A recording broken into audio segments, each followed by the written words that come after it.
इन सोने मोहम्मद जलाया ईसाई आलम जेका उनखे ॾिनी निशानी हिकिड़ी निशानी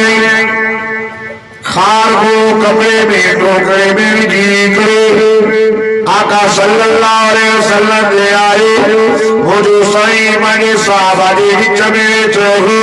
चौधारी मुझे सही जा साहब आका सल्लल्लाहु अलैहि वसल्लम साहबा जे विच में ये नजर करे जे चोरी जो चमड़ो सितारा जे विच में चमकदे नजर ईंदो अल्लाह आयो जैसे माया दो तमाम सदको सदको खाओ आन फरमायो कुन सदको न खाईंदा आयो गरीबन के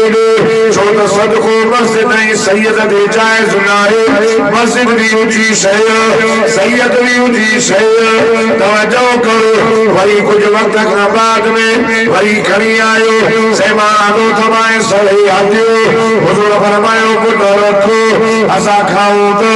आए पी निशानी जेका मुझे सही दे मेरी कुल मुबारक जे विच ते शकल में सूफ जी शकल में मोरे पे बोतल लगी जैसे लिखे लो मोहम्मद रसूलुल्लाह लिखे लो हो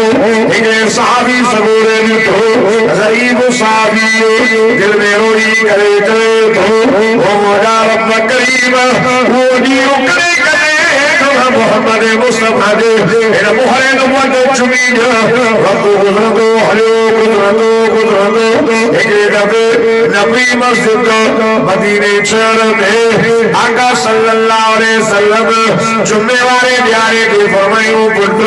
मां मोहम्मद करीम तो अल्लाह दे कोई करो पैगाम पहुंचायो यार सबरी तो